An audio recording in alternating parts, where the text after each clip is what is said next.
What's up, everyone? Welcome back to another episode of The Rest is History. My name is Rest, and in today's episode, we're going to be talking about what a lot of you have been waiting for, which is the coronavirus. Now, a lot of us don't even know if this virus is going to be as bad as what they're saying right now, but all I know is that I've been searching up a lot of conspiracies about it, and what I found is good. In today's episode, I will be talking about things that you might have missed in the political world, and I'm going to be mentioning at the end a conspiracy about Bill Gates. By now, mostly everyone is somewhat convinced that this coronavirus is getting a little bit out of hand, but so has politics. In this country, we are sadly stuck with two parties that completely hate one another, and what this does is causes any type of new legislation to be held at a standstill due to this lack of cooperation. Well, sadly, this standstill is still happening today in the midst of a giant pandemic.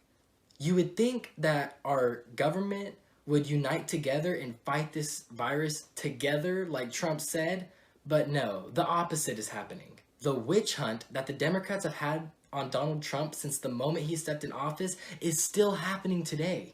Now we have CNN news reporters that are suggesting that news stations censor and only show bits and pieces of Trump's morning press conferences.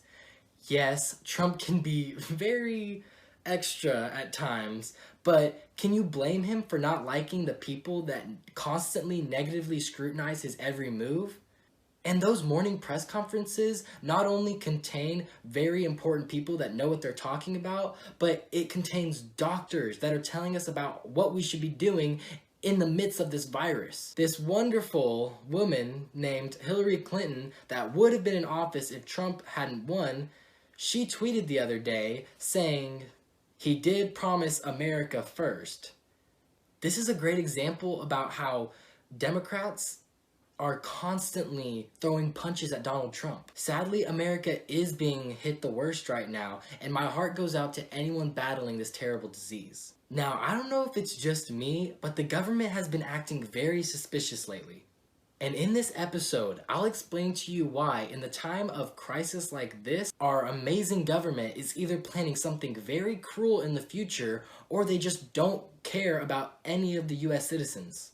As we can all hopefully see by now, is that the Democrats have had it out for Trump literally since the beginning. And it's pretty obvious if you ask me. Anyone remember the Mueller report or the phone call Ukrainian investigation? I mean, I feel like it's never ending with the investigations that they're doing on Trump. I mean, can anyone else see that? But I totally understand why the Democrats are mad. I mean, they could have had Barack Obama and then Hillary Clinton as presidents. Okay, those combos back to back is like the Democratic dream. But the one and only Donald Trump came into office, ran, and no one thought he was going to win. But the Simpsons did, and I'll save that for a later episode. Donald Trump came at such an important time in history, it almost feels as if this was prearranged for Trump to be president. In Daniel 2:21 of the Bible, it says, "And he changeth the times and the seasons. He removeth kings and setteth up kings. He giveth wisdom unto the wise and knowledge to them that know understanding." Did you know that Trump's father's middle name was Christ and his mother's middle name was Mary? Oh, and he was born on the night of a total lunar eclipse. Now, if that's not a little bit creepy, here's another Bible verse that can parallel to exactly what's happening right now. It's 2 Corinthians 7, verse 13. It says, "If I shut up the heavens, and there be no rain, or if I command the locusts to devour the land, or if I send pestilence among my people." Now, guys, keep in mind, in this year alone, we have seen wildfires in Australia, locusts in Africa eating all the crops. They even had to send a whole army of ducks to try and battle like these locusts. And, of course, the pestilence, which is the pandemic that's happening right now.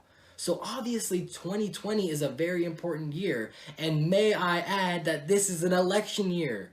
This is a very, very important time period.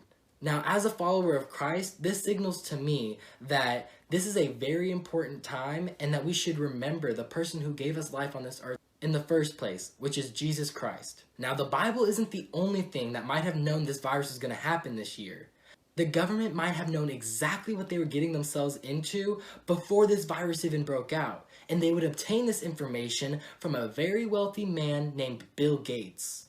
There's 3 very wealthy companies that funded a simulation in November of last year. These include Bill and Melinda Gates, Johns Hopkins Center for Health Security, and the World Economic Forum. And this simulation was a simulation about how a pandemic would affect the world. The simulation was called Event 201, and it's not just creepy how this happened prior to the outbreak itself, but the disease simulated is the exact same disease that we are dealing with today, which is called a zoonosis disease, meaning it was spread from animals to humans. Now, if there was such a large-scale simulation of how this disease was going to affect the world as a whole, the simulation even calculated how many deaths would accumulate in an 18-month period with no vaccine, which ended up being 65 million. Is it a coincidence that Bill Gates resigned from Microsoft in the beginning of March? And meanwhile, people are grabbing their security blankets and hand sanitizer and toilet paper. Like, come on, people. No, but seriously, why is it that in the midst of a pandemic, we are missing essential supplies like ventilators? Why is it that the governor of New York, a Democrat, is complaining about how Trump's administration isn't sending him enough ventilators, and meanwhile, he was apparently saving the 1,000 ventilators that were found in a New York storage unit a week later? This whole situation just doesn't pass the sniff test. And here at The Rest is History, we are going to get down to the bottom of it. It seems at the very least irresponsible of New York to be so utterly unprepared for this virus, even though it is the most densely populated region in the United States. Bill Gates himself even warned that the US was not ready for a pandemic, and he said it on a TED Talk. Yet New York didn't buy a single ventilator from 2015 to now. It's fair to say that both parties have not acted in a way that makes every US citizen feel safe. But instead of blaming certain parties or one person like Trump, we should be blaming the entire US for the unpreparedness that they showed in this pandemic. What if the government officials were stalling the signing of the bill that Trump wanted to sign right off the bat because they wanted to wait until the virus spread virtually everywhere in the United States? In doing this, the Democrats waited 2 weeks to then revise the bill and add all of their Green New Deal bullcrap, and then the Republicans at that 2-week point had no choice but to go with the bill, because if they were to fight it, then the Republicans would be looking bad because, oh, well, the virus is spreading everywhere and it's killing this amount of people, or blah, blah, blah, blah, blah.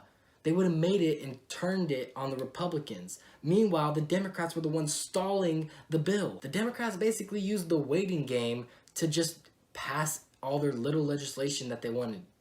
It's kind of messed up. This picture I'm about to show you is almost a perfect representation of what the higher elites most likely have planned for us. And it's no coincidence that this guy holding this map looks like Bill Gates. So 1, they start with fear. And then 2, the information control, because all we're looking at right now is the news.